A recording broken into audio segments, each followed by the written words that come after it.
El Dios sin rostro, por Robert Bloch. El hombre que estaba extendido en el potro empezó a quejarse, y cuando la palanca estrechó aún más el aparato, su quejido se convirtió en un penetrante alarido de dolor. «Ah, bueno», exclamó el doctor Carnotti, en tono satisfecho. «Parece que vamos a persuadirle».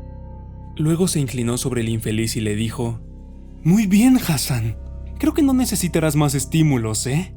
Dime, pues, ¿dónde se encuentra ese ídolo?»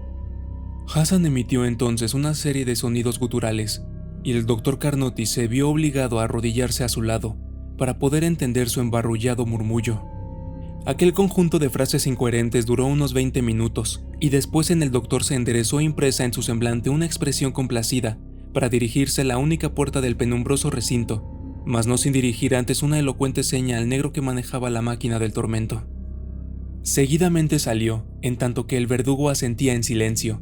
Desenvainaba su afilado sable y lo alzaba sobre su cabeza, empuñado con ambas manos.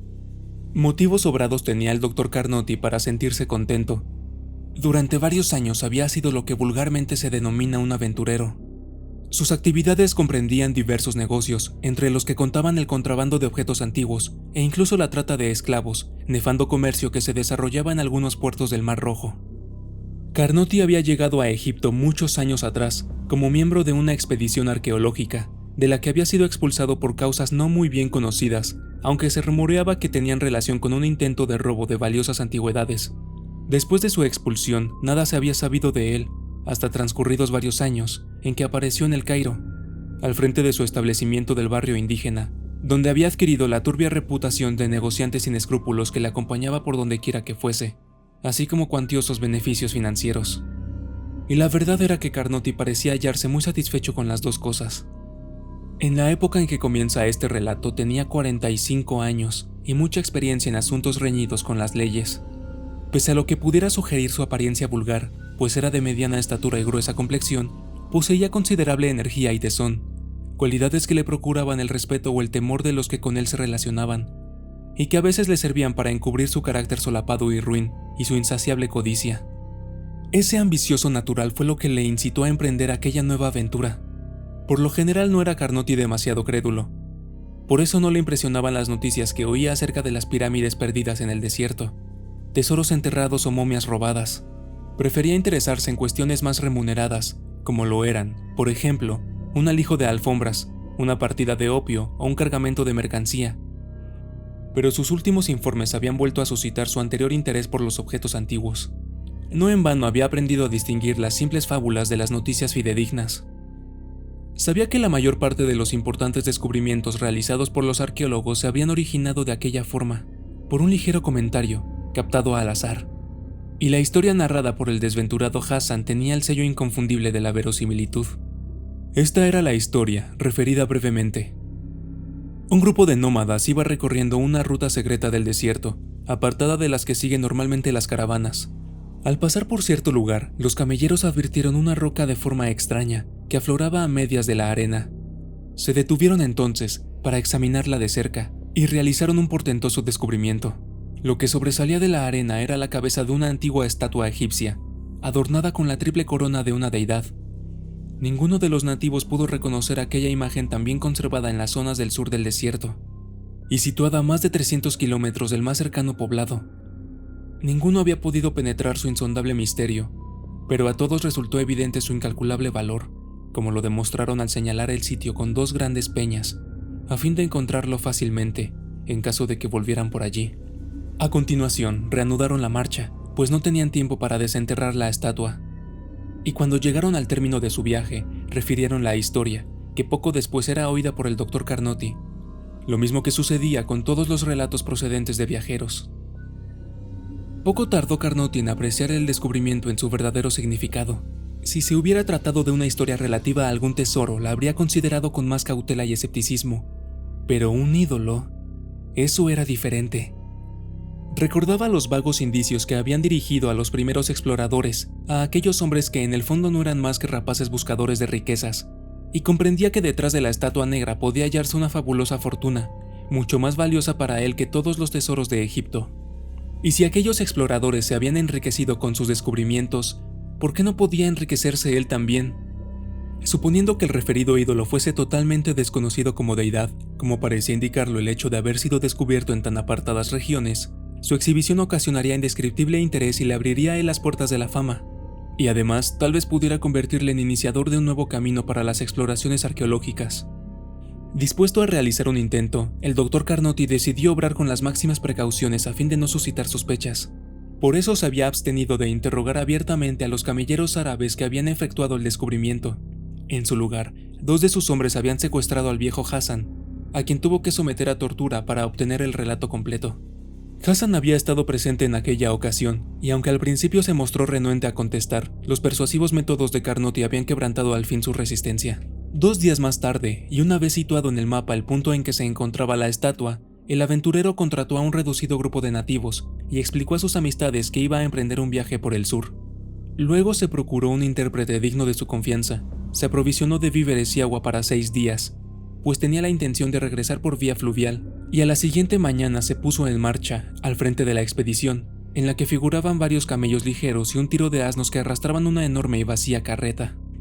La llegada al lugar indicado en el mapa se efectuó en la mañana del 4.º día de camino. Desde lo alto del camello en que iba montado, el Dr. Carnotti avistó las 2 enhiestas peñas citadas por Hassan y ordenó que se instalara allí mismo el campamento. A continuación, sin tener en cuenta el intenso calor ni conceder el más mínimo descanso a sus hombres, los llevó hasta las piedras para obligarles a que las retirasen. Segundos después, una múltiple exclamación de asombro y pavor brotó de las gargantas de los nativos al aparecer el remate de una negra y gigantesca corona, cada una de cuyas puntas mostraba complicados dibujos. Presa de creciente excitación, Carnotti se inclinó y examinó aquellas imágenes que representaban extraños monstruos sin cabeza, animales vestidos con túnicas y dioses egipcios enzarzados en combate con horribles demonios. Nada tenía de particular el hecho de que los nativos se sintieran consternados. Habían comenzado a susurrar en tono bajo, mientras que se apartaban de la estatua y de la inclinada figura de su jefe. Pero a este no le impresionaban las reacciones de sus hombres ni sus comentarios, entre los que le pareció haber oído mencionar a Nyarlathotep, así como algunas alusiones al emisario del diablo. Por eso, tras haber examinado las imágenes, volvió a dirigirse a los nativos y les ordenó que dieran comienzo a la excavación, para repetir luego la orden en torno a Premiador, mas sin ningún éxito, pues ninguno se mostró dispuesto a obedecer. Por último, el intérprete dio un paso al frente y se encaró con el efendi, a fin de hacerle saber lo siguiente: que ninguno de ellos tocaría la imagen de aquella deidad, y que al mismo tiempo le aconsejaban a él que no la tocase, para no incurrir en las iras del viejo dios, el dios secreto, que tal vez no hubiese oído mencionar nunca el efendi a Nyarlathotep. Era el dios de la resurrección, así como el mensajero negro de Carneter, y de acuerdo con cierta leyenda, un día habría de devolver la vida a los muertos, pero era necesario sustraerse a su maldición. Conforme escuchaba aquella perorata, el Dr. Carnotti iba sintiéndose cada vez más irritado. De pronto, interrumpió al que hablaba y volvió a ordenar a los nativos que empezaran el trabajo inmediatamente, y con objeto de dar énfasis a su orden, desenfundó sus 2 revólveres, mientras gritaba a voz de cuello que asumía la responsabilidad por aquella profanación y que nadie tenía nada que temer de un vulgar ídolo de piedra. Ante tales argumentos, pero más presumiblemente por la influencia de la vista de las armas, los nativos empezaron a cavar, aunque con la mirada apartada del ídolo. Al cabo de unas cuantas horas de trabajo, toda la estatua quedó al descubierto, y si la visión de su corona había impresionado tanto a los indígenas, no fue extraño que quedaran luego casi paralizados de espanto. Imposible parecía que aquella masa de piedra esculpida hubiera permanecido tanto tiempo enterrada. Su aspecto general infundía terror, a causa de la sensación de misterio inescrutable que producía su presencia en tan desolada inmensidad, así como el increíble estado de perfecta conservación en que se encontraba. Su forma evocaba la de una esfinge de regular tamaño, una esfinge con alas de buitre y cuerpo de hiena. Sus miembros estaban provistos de aguzadas garras, y sobre su cabeza antropomorfa descollaba la triple corona cuyos dibujos habían provocado el espanto de los nativos. No obstante, lo que más impresionante resultaba era la carencia de rostro de aquella pavorosa imagen. Era un dios sin rostro, el alado dios Nyarlathotep, el emisario poderoso, el que camina entre las estrellas, el señor del desierto. Ni qué decir que Carnotti no cabía en sí de puro gozo. Con sonrisa complacida miraba a aquel amplio espacio vacío, correspondiente al lugar que debía haber ocupado el rostro del ídolo, y abstraído como estaba con su entusiasmo, no prestó atención al constante murmullo de voces ni las miradas que los nativos le dirigían. No se enteró, por tanto, de lo que sus hombres estaban diciendo, y más le habría valido interesarse en sus conversaciones porque aquellos hombres sabían, como lo sabe todo Egipto, que Nyarlathotep es también el dios del mal. Por eso siglos atrás sus templos y sus imágenes habían sido destruidos y sus adoradores condenados a muerte y ejecutados. Por eso se había prohibido su culto y se había borrado su nombre del libro de los muertos. Aquel dios maligno era el protector de los hechiceros y de la magia negra, y de acuerdo con la leyenda, había salido del desierto, y al desierto había vuelto. Luego los hombres habían empezado a adorar a otras divinidades menos ominosas, para terminar adorando a los dioses benéficos. Pero los que conocían la historia de Nyarlathotep afirmaban que al cabo de muchos años, y coincidiendo con extraños fenómenos, el terrible dios volvería a aparecer, procedente del desierto, sin que sus pasos dejaran huellas sobre la arena, como no fueran los cadáveres de los desdichados incrédulos que se atreviesen a mirarlo. Aquella leyenda se había difundido por Europa en tiempos de las cruzadas, transmitida por los que regresaban de tierras sarracenas.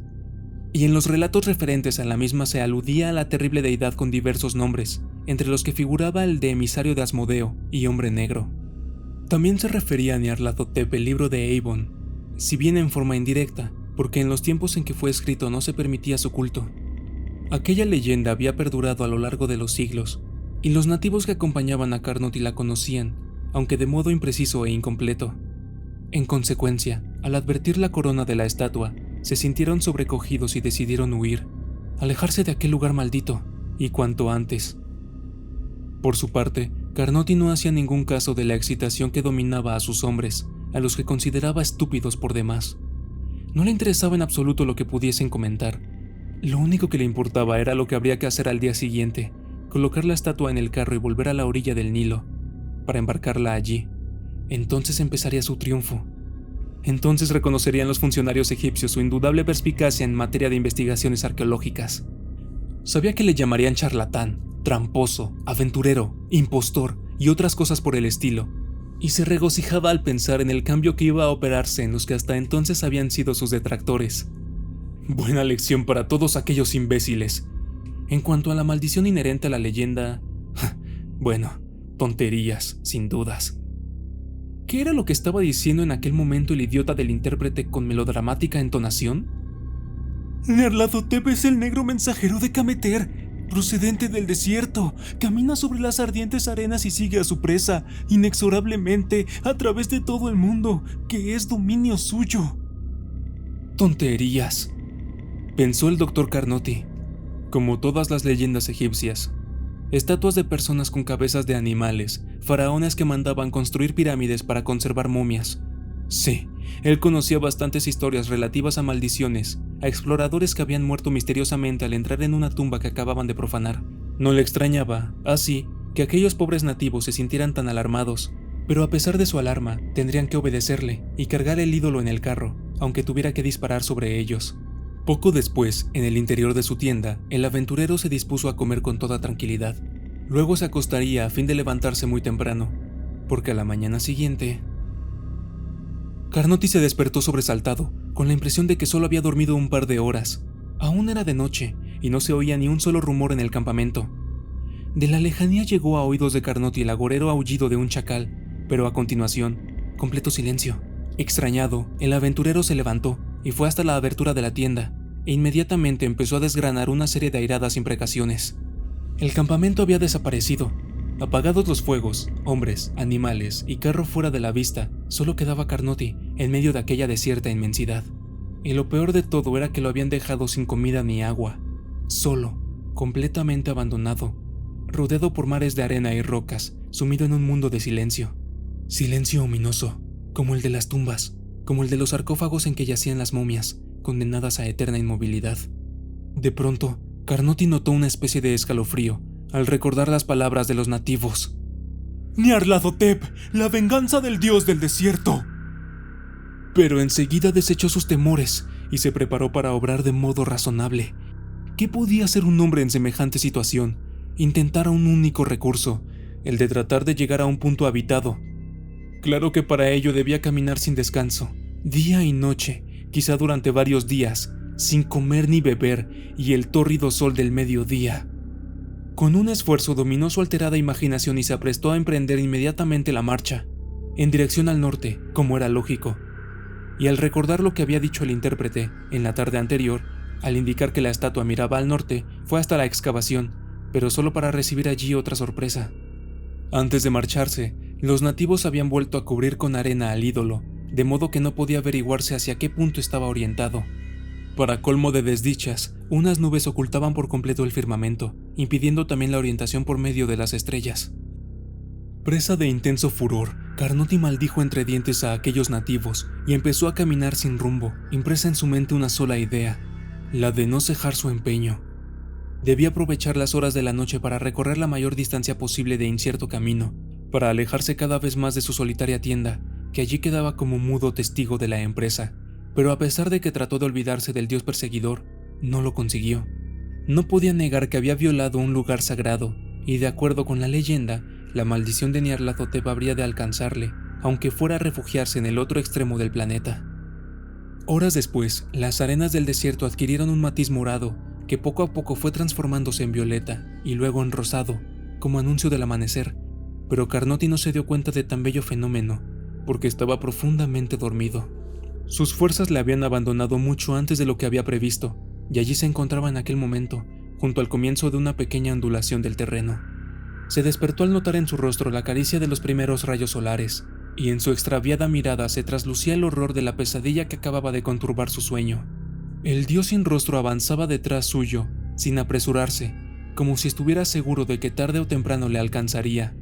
Y él corría y corría hasta que sus pies se negaban a soportarle, mientras la espantosa deidad se le aproximaba.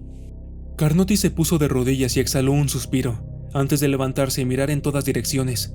Luego reanudó la marcha trabajosamente, hundiendo los pies en la arena, inclinada la cabeza hacia abajo. A su pesar, volvían a torturarle las imágenes de su pasado sueño. Veía otra vez al monstruoso ídolo negro, con su majestuoso porte, con su cabeza desprovista de rostro, siguiéndole sin descanso, y ni el intenso calor del sol africano lograba distraerle de sus negros pensamientos.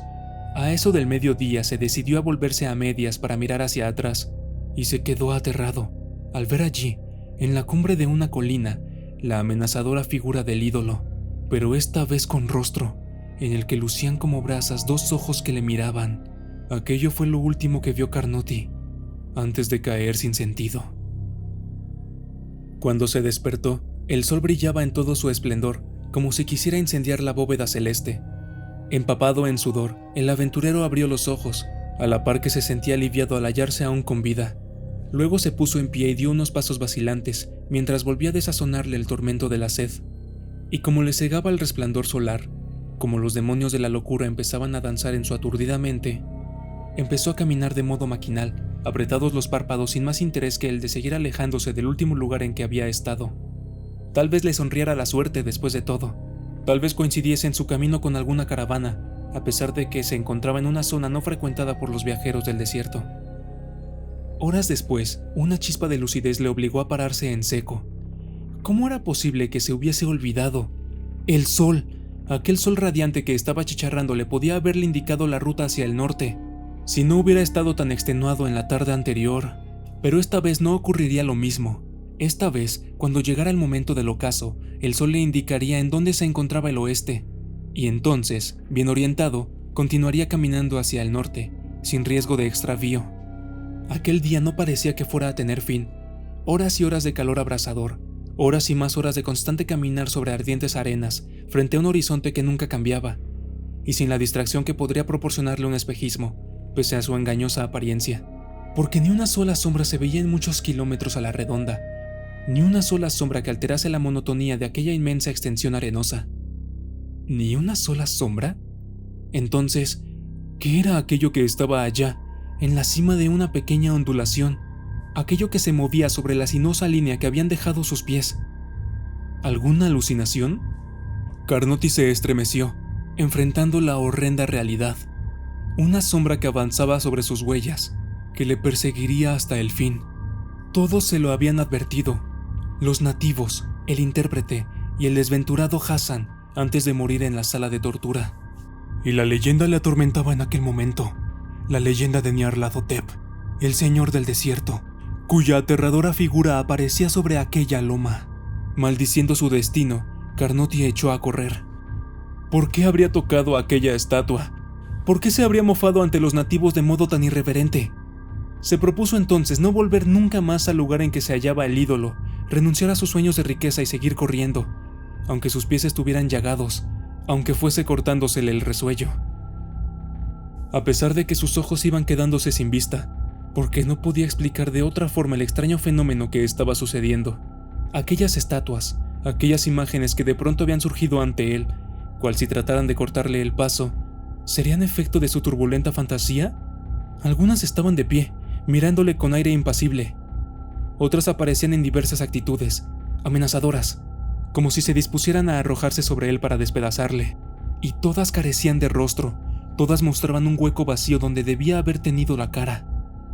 Fueron pasando así las horas aquella tarde, y llegó la puesta del sol, y se encendieron en el cielo las estrellas, sin que Carnoti tuviera noción del tiempo que transcurría ni de su propio cansancio. La sombra de Nyarlathotep continuaba a su saga, dirigiéndole, al parecer, en una determinada dirección, hasta que de modo imprevisto se detuvo bruscamente y exhaló un gemido. Había llegado a la cumbre de una loma, y allí, frente a él, podía ver la tienda y los restos del campamento, tal como los había dejado en la noche anterior, o en la anterior a esta. ¿Qué importancia tenían 24 horas comparadas con la eternidad? Entonces no dudó más. Resignado, en medio de su locura, empezó a correr en dirección a las dos peñas que marcaban el sitio en que estaba el ídolo. Y entonces, también, sucedió lo que había estado temiendo, el espantoso acto final de su tragedia. Con una especie de trueno, las arenas que rodeaban a las peñas empezaron a deslizarse hacia él, al tiempo que la enterrada estatua ascendía sobre un alto pedestal, iluminado por la claridad de la luna, para quedar elevada, para que los brillantes ojos que lucían a través de la abertura de su rostro se clavasen en la figura del extenuado caminante. No le importaba ya a este el final de su aventura. Antes, al contrario, deseaba que se cumpliese el castigo para dejar de sufrir. Alzó entonces la vista hacia la espantosa estatua, que desplegó sus alas, antes de volver a hundirse en las arenas con horrísono fragor. Nada quedó sobre la superficie de aquel lugar del desierto, a excepción de una cabeza humana que se movía débilmente, mientras el cuerpo unido a la misma pugnaba por librarse de la movediza arena que lo aprisionaba.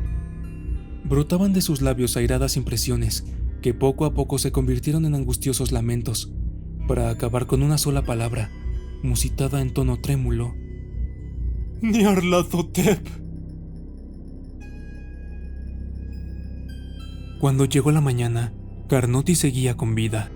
Luego, los rayos del sol fueron calentándole el cerebro cada vez más intensamente, acentuándole el horror de su agonía. Pero no por mucho tiempo, porque poco después del mediodía, y como atraídos por una fuerza sobrenatural, los buitres que habían estado volando en círculo alrededor de aquel lugar empezaron a descender lentamente para rematar la venganza de Nyarlathotep, el dios sin rostro, señor del desierto.